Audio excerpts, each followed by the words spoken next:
بسم اللہ الرحمن الرحیم۔ میں بےحد مشکور ہوں جناب وزیر اعلیٰ سندھ مراد علی شاہ صاحب کا اور صوبائی وزیر پلاننگ اینڈ ڈیولپمنٹ جناب ناصر علی شاہ صاحب کا کہ انہوں نے اڑان پاکستان کے تحت آج پہلی صوبائی ورکشاپ کا انعقاد صوبہ سندھ میں کیا ہے، اور ہم نے صوبوں سے مشاورت کے عمل کا آغاز بھی صوبہ سندھ سے کیا ہے۔ اور اس ورکشاپ کا مقصد یہ ہے کہ جو قومی ترقی کا پروگرام جسے وزیر اعظم شہباز شریف صاحب نے 31 دسمبر 2024 کو قوم کے سامنے پیش کیا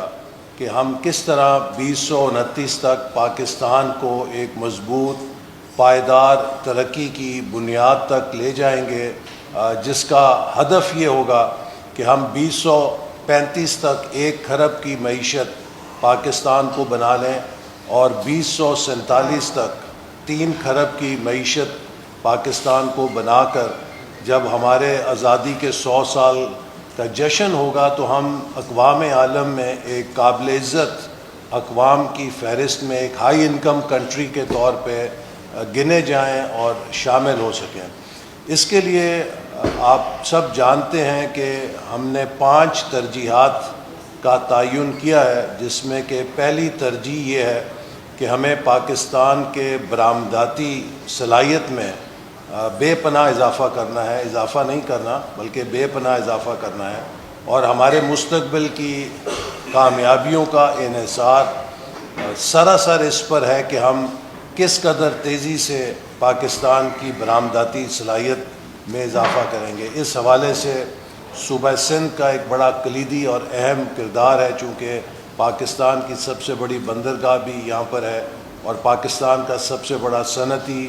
تجارتی مرکز بھی یہاں پر ہے۔ دوسری ترجیح ہماری پاکستان کو ای پاکستان میں یا ایک ڈیجیٹل پاکستان میں ڈھالنا ہے، کیونکہ آنے والا وقت ٹیکنالوجی کا دور ہے، اور ٹیکنو اکانومی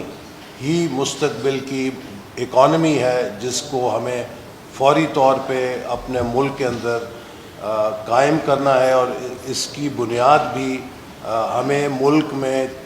ہر سطح پر لے جانی ہے تاکہ ٹیکنالوجی کے ذریعے لوگوں میں تقسیم پیدا نہ ہو، اور ساتھ ہی ساتھ پاکستان کے نوجوانوں کو ہم وہ سکلز دے سکیں کہ وہ پاکستان کو ایک انفارمیشن پاور بنا سکیں۔ تیسری ترجیح ہماری انوائرمنٹ کلائمیٹ چینج ہے، اور آپ سب جانتے ہیں کہ صوبہ سندھ دور حاضر کی سب سے بڑی کلائمیٹ ٹریجڈی کا شکار ہوا، جب 2022 میں ہمیں بدترین سیلابوں کا سامنا کرنا پڑا۔ پاکستان کا 1/3 علاقہ زیر آب آ گیا، اور اس میں کروڑوں لوگ بے گھر ہوئے، اور خاص طور پہ جو ہمارے پسماندہ ترین علاقے تھے صوبہ بلوچستان اور صوبہ سندھ کے، وہ سب سے زیادہ متاثر ہوئے۔ اور اسی لیے ضروری ہے کہ ہم مستقبل کی پیش بینی کرتے ہوئے اپنے اندر یہ صلاحیت پیدا کریں کہ ملک میں جو فوڈ سیکیورٹی ہے، واٹر سیکیورٹی ہے، چونکہ کبھی بارش ہوگی اور کبھی خشک سالی ہوگی، تو ہمیں ہر طرح کے صورتحال کے لیے تیار کرنے کا اپنا انتظام کرنا ہے۔ پھر صوبہ سندھ کے جو ساحلی علاقے ہیں وہ بھی سمندر کی ایروژن کا شکار ہو رہے ہیں، تو ہم کس طریقے سے اپنے ملک کی فوڈ سیکیورٹی کو اس انوائرمنٹ چینج کے اندر ڈھالیں تاکہ ہمارے عوام کے لیے، ان کی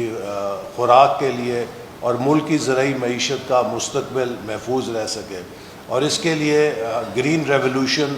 2.0 جس کی بنیاد ٹیکنالوجی پر ہے، پروڈکٹیوٹی بڑھانے کے اوپر ہے، اس پر ہم کس طرح آگے بڑھ سکتے ہیں۔ کلائمیٹ چینج کا یہ مطلب نہیں ہے کہ سیلاب ہی آئیں گے، کلائمیٹ چینج کا یہ بھی مطلب ہے کہ ڈراؤٹ بھی آئیں گے، خشک سالی بھی آئے گی۔ کلائمیٹ چینج کا یہ بھی مطلب ہے کہ ہائی ٹیمپریچرز بھی ہوں گے۔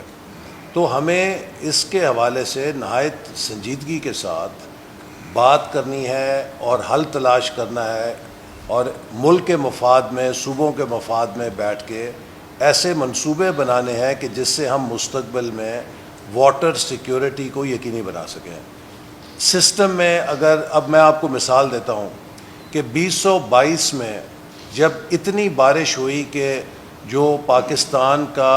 جنوبی حصہ ہے وہ 1/3 سے زیادہ ڈوب گیا تھا، تو اس سال ہمارے جو 2 بڑے ڈیم ہیں کہ جن سے ہم نہروں کو پانی دیتے ہیں، منگلا ڈیم اور تربیلا ڈیم، وہ 70% سے زیادہ، 60% سے زیادہ نہیں بھرے جا سکے، چونکہ ناردرن ایریاز میں خشک سالی تھی، وہاں پہ معمول سے کم درجے کی بارشیں ہوئی ہیں. تو لہٰذا یہ ایک ایسی صورتحال ہے کہ اس پر ہمیں سیاست نہیں کرنی ہے،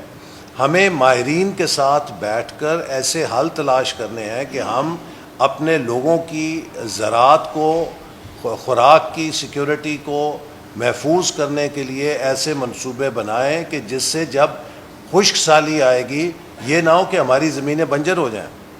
جب خشک سالی آئے گی ایسا نہ ہو کہ ہم